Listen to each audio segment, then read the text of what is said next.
ঢালিউড তারকা শাকিব খানের সুখের ঘর ঢাকা ক্যাপিটালসে দুষ্টু কোকিল হয়ে প্রবেশ শেখ মেহেদীর।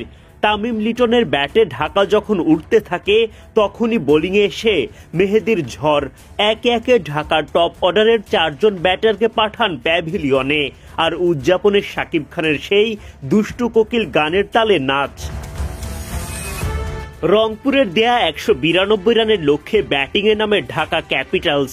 ঢাকার হয়ে ওপেনিং করেন তানজিদ তামিম ও লিটন দাস। দেখে শুনে ভালো শুরু করেন এই দুই ব্যাটার। মাঝে অবশ্য স্টেডিয়ামের ফ্লাডলাইটের সমস্যায় প্রায় মিনিট 10 বন্ধ থাকে খেলা। বিরতি কাটিয়ে খেলা শুরু হলে লিটন তামিমরা ধরে রাখেন দায়িত্বশীল ব্যাটিংয়ের ধারা। ছক্কায় ছক্কায় গ্যালারি মাতান তারা। পাওয়ার প্লের 6 ওভার শেষে ঢাকা তোলে 58 রান।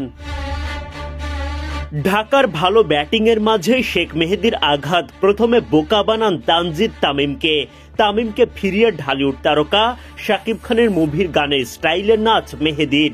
সেই রেশ কাটতে না কাটতেই হাবিবুর রহমান সোহানকেও ফেরান মেহেদী। উড়তে থাকা মেহেদীকে কে থামাবে? লিটন দাসও কাটা পড়েন তার সামনে। লিটনের হাতের ব্যাটের মতোই ম্যাচও হাতছাড়া হতে শুরু করে ঢাকার। ফরমানুল্লাহকে বোল্ড করে রাইডার্সের ওপর চাপ আরো বাড়ান মেহেদী। শুরুর 4 উইকেটের 4টাই তোলেন তিনি। 4 ওভারে 27 রান খরচায় এক হালি উইকেট শিকার মেহেদীর। থিসারা পেরেরা, আলাউদ্দিন বাবু, আমির হামজারাও ভরসা হতে পারেননি। টানা উইকেট হারিয়ে বড় বিপদে পড়ে ঢাকা। প্রাণপণ চেষ্টা চালিয়েও সেখান থেকে আর ঘুরে দাঁড়াতে পারেনি দলটি। রংপুরের দারুণ জয় আর পরাজয়ে বিপিএল শুরু ঢাকা ক্যাপিটালসের। বিপিএল এর সোমবার দিনের দ্বিতীয় খেলায় মুখোমুখি হয় দুই হট ফেভারিট ঢাকা ক্যাপিটালস ও রংপুর রাইডার্স। টস জিতে আগে বোলিংয়ের সিদ্ধান্ত নেন ঢাকার অধিনায়ক থিসারা পেরেরা।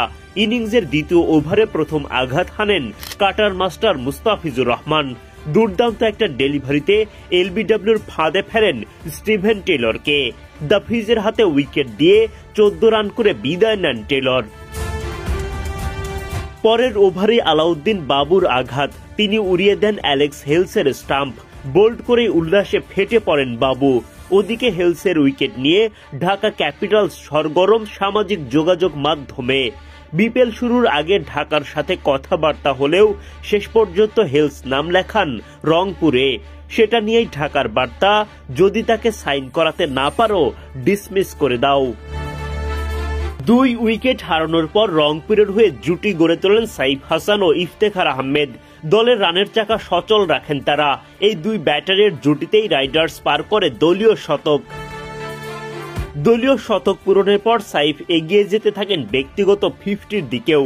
কিন্তু তার আগেই রংপুরের এই ব্যাটারকে থামান আলাউদ্দিন বাবুকে ছক্কা হাঁকাতে গিয়ে ক্যাচের শিকার হয়ে বিদায় নেন সাইফ। 33 বল থেকে 2-4 ও 2 ছক্কায় তিনি করেন 40 রান।